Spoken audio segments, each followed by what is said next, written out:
शुरू करें। मित्रों नमस्ते।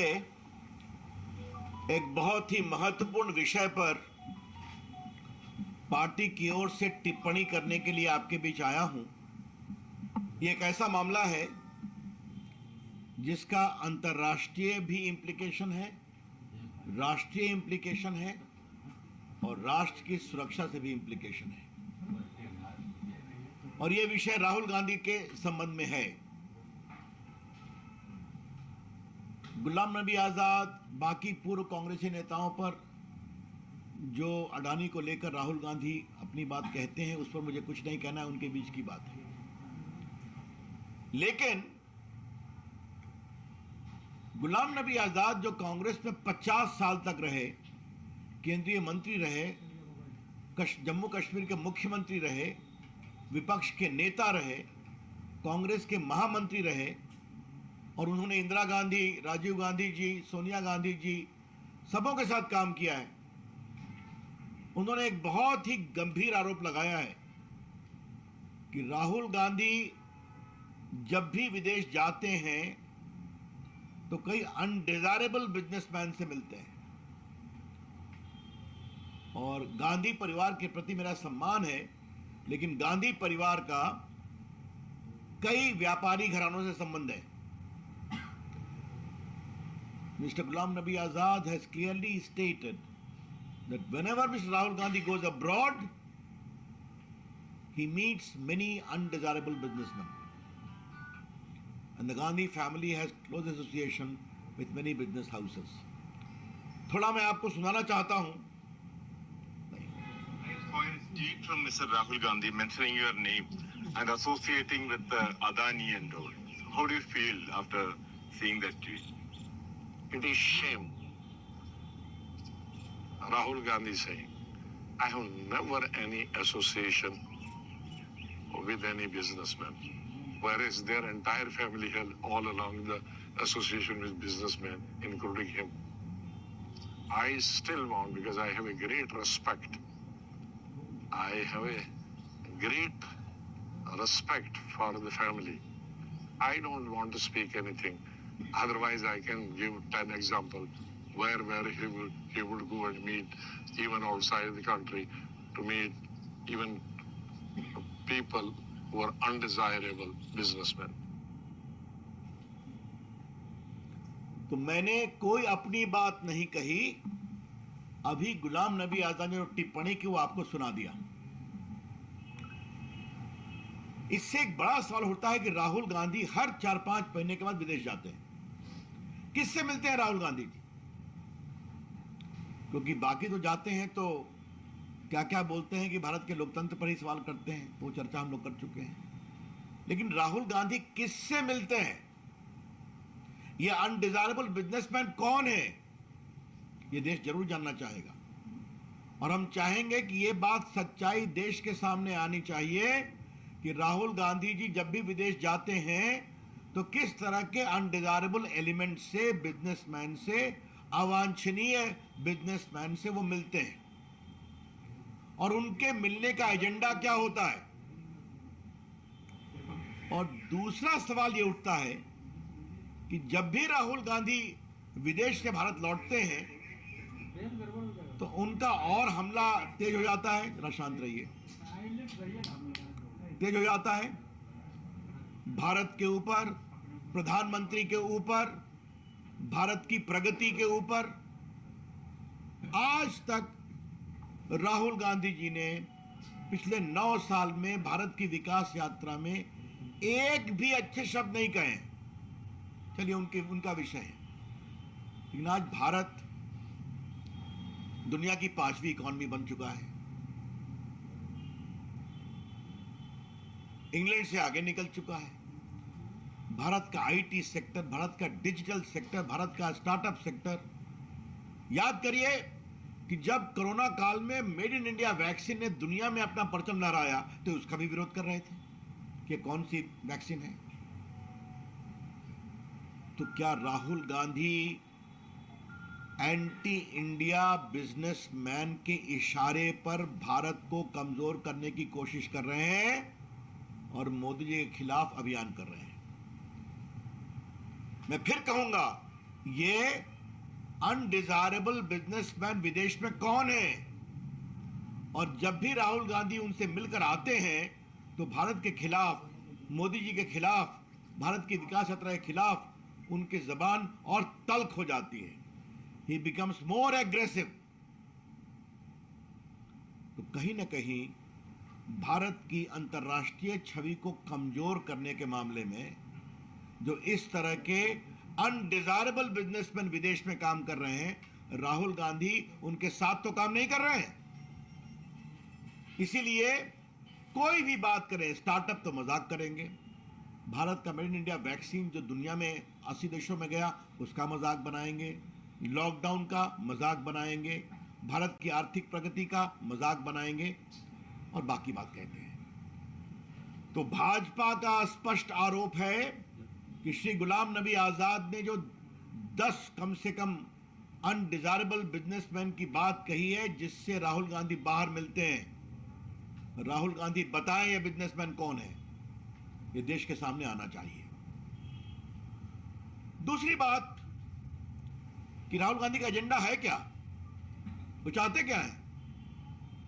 राहुल गांधी ने आज तक बोफोर्स के खिलाफ कुछ कहा?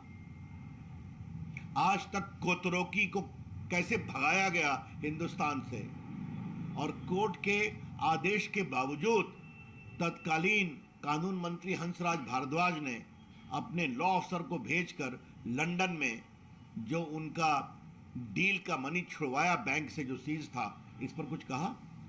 क्या राहुल गांधी ने नेशनल हेराल्ड केस में वो बेल पर है अपनी माताजी के साथ 5,000 करोड़ की संपत्ति, क्या दिल्ली, क्या लखनऊ, क्या चंडीगढ़, क्या मुंबई, क्या पटना, ये सारी प्रॉपर्टी जो नेशनल हेराल्ड ट्रस्ट की थी उसको उन्होंने फैमिली ट्रस्ट बना करके ले लिया और उनका सब लोन माफ कर दिया कांग्रेस पार्टी की। और आज उनकी और उनकी माताजी का 76% उसमें स्टेक है। उस पर क्रिमिनल केस चल रहा है, बेल नहीं मिला उनको। इस पर उनको क्या कहना है? ये जो पूरा ऑगस्टा वेस्टलैंड का मामला है जिसको लेकर उनके परिवार की कुछ चर्चा भी हुई है, इस पर क्या करना है? बाकी में 2G और कोयला घोटाला और कॉमनवेल्थ और आदर्श कोऑपरेटिव की चर्चा तो कर चुके हैं, लेकिन ये जो पूरी बातें सामने आ रही हैं, राहुल गांधी इस पर कुछ नहीं बोलते। और ऐसे कांग्रेस पार्टी के नेता, मैं फिर रिपीट करूंगा, जो 50 साल से अधिक कांग्रेस में समर्पित रूप से काम किए, क्या इंदिरा जी के साथ, क्या राजीव गांधी के साथ, क्या नरसिंहा राव के साथ, क्या सोनिया गांधी के साथ, मुख्यमंत्री, कैबिनेट मिनिस्टर, महामंत्री, कई प्रदेशों के प्रभारी, मतलब कांग्रेस की अंदरूनी बातों को जानने वाले, आज उन्होंने कहा मैं जानता हूं कि ये विदेश जाते हैं तो अनडिजायरेबल बिजनेसमैन से मिलते हैं। यह बहुत ही गंभीर विषय है। भारतीय जनता पार्टी अपेक्षा करेगी कि ये कौन से बिजनेसमैन इनको बताया जाए, राहुल गांधी उनसे क्या व्हीलिंग डीलिंग करते थे ये भी बताया जाए, और क्या भारत के विकास की प्रगति की यात्रा को कमजोर करने में राहुल गांधी की यही भूमिका है। उनसे षड्यंत्र करके मिलकर आते थे और हमला करते थे। एक अंतिम बात कहनी है कि अडानी रोज प्रकरण जपते हैं वो। मैं फिर रिपीट करूंगा, अडानी को विदेश में पहली खान कब मिली? जब मनमोहन सिंह की सरकार 2009 में, 2011 में बड़ी खान मिली उनको न्यूजीलैंड में, ऑस्ट्रेलिया में। तो क्या मनमोहन सिंह जाते थे क्या? आज राहुल गांधी जवाब दें, 65,000 करोड़ रुपए का पूंजी निवेश अडानी आपकी सरकार राजस्थान में कर रहे हैं कि नहीं, जहां अशोक गहलोत जी मुख्यमंत्री हैं? अडानी का पोर्ट बन रहा है कि नहीं केरला में, जिसको कांग्रेस पार्टी ने ओके किया और आज सीपीएम सीपीआई की सरकार उसको एग्जीक्यूट करवा रही है।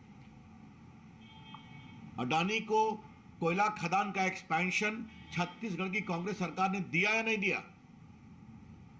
और बाकी बंगाल में भी 15,000 करोड़ का पूंजी निवेश हो रहा है।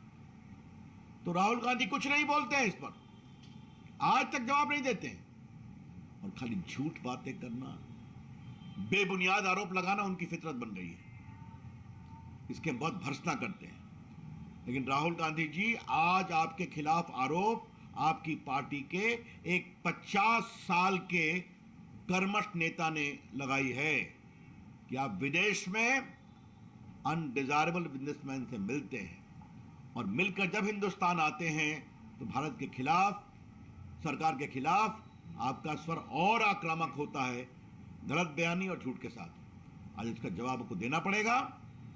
मैं राहुल गांधी की इस पूरे आचरण की बहुत भर्त्सना करता हूं और आज जिम्मेवार सोच से इसके प्रमाण मिले हैं कि राहुल गांधी भारत विरोधी ताकतों के खिलाफ के साथ विदेश में काफी सक्रिय रहते हैं। कांग्रेस पार्टी को लेकर एक बड़ी अजीब स्थिति भी है कि सचिन पायलट अपनी ही सरकार के खिलाफ धरने पर बैठने जा रहे हैं। अब ये सब आप उनसे बात करिए ना, उनकी कांग्रेस पार्टी संभलती नहीं। सर राहुल गांधी अभी हार गए पूरे नॉर्थ ईस्ट में, तो छोड़िए इस बात को। सर राहुल गांधी पे इतने गंभीर आरोप है, फिर हमारी सरकार उन पर इतनी लिबरल क्यों है, कठोर कार्रवाई क्यों नहीं की जा रही है? हम किसी को न फंसाते हैं न किसी को बचाते हैं। ये जो पूरा नेशनल हेराल्ड का मामला चल रहा है, कोर्ट के द्वारा चल रहा है, बेल पर है। ये ईडी हो या सीबीआई हो, सारी इंक्वायरी हो रही है ना, तो सारे पैसे आ रहे हैं ना। दमाशी के खिलाफ भी तो वो भी बेल पर है ना, तो ये सारा एविडेंस पर बेस्ड है। लेकिन फिर कह रहा हूं, आज की टिप्पणी क्यों महत्वपूर्ण है कि एक ऐसे व्यक्ति ने आरोप लगाया है जो 50 साल तक कांग्रेस का एक बहुत ही वरिष्ठ नेता रहा है। प्रधानमंत्री नरेंद्र मोदी जी के डिग्री को लेकर के जो विवाद चल रहा था, उस पर एनसीपी नेता शरद पवार ने भी कहा ये सब फालतू की बात अब है। चलिए छोड़िए इस पर। अब हताशा में दी गई अरविंद केजरीवाल की टिप्पणी पर मुझे कुछ नहीं कहना। शरद पवार जी ने कहा है कि आज का विषय राहुल गांधी का है, ठीक और है। बिहार की बात भी कह लीजिए, स्टार की पॉलिटिक्स चल रही है, नीतीश जी और राहुल पर कुछ और कहना है? नरेंद्र सिंह तोमर ने भी कहा राहुल गांधी को लेकर के हो गई बात। मैं पार्टी के ओर से अधिकृत बोल रहा हूँ ना, और कोई बात बिहार की बात। नहीं। बिहार की बात नहीं। राहुल गांधी पर कोई टिप्पणी तो नहीं। नीतीश कुमार बिहार पर एक ही टिप्पणी करनी है। नीतीश कुमार जी लोकतंत्र लोक लाज से चलता है, और लोक लाज का यह भी तकाजा होता है कि रामनवमी की शोभा यात्रा भी निकले, ताजिया भी निकले, मुहर्रम भी निकले, नवरात्रि भी हो, शिवरात्रि भी हो। क्योंकि हिंदुस्तान की बगिया में कई फूल हैं, तो हर फूल को अपनी आस्था को मनाने का अधिकार है, वो अवसर मिलना चाहिए और आपको सुरक्षा भी देनी चाहिए। क्या संदेश दे रहे हैं आप कि आपके गृह जिला नालंदा या सासाराम में अभी तक तनाव है, लोग परेशान हैं, और अब तो मीडिया के लोगों ने बता दिया कि वहां पर अगर पूरी पुलिस सख्त होती जैसे पिछले बार थी तो घटना नहीं होती। तो आप इफ्तार करिए, अभी आपका अधिकार है, बड़ी टोपी भी पहनिए। आप संदेश क्या दे रहे हैं, ये बड़ा सवाल है, और इसका उत्तर मैं श्रीमान नीतीश कुमार के ऊपर छोड़ता हूं। वो बार बार कहते हैं मैं सबको साथ लेकर चलता हूं। ये कौन सा है आपको सबके साथ लेकर चलने का आपकी सोच, और क्या है आपका सुशासन? अच्छा होता कि इफ्तार भी खिलाते और नालंदा भी जाते और लोगों को मरहम लगाते, ससाराम भी जाते। धन्यवाद। चलिए अब बस इस पर एक जातीय अब आज का विषय राहुल गांधी का है। Thank you. नीतीश कुमार नहीं गए वहाँ, तो? आगे की थी बगल में, नीतीश कुमार अब चलो भैया, हो गया। धन्यवाद। चलिए।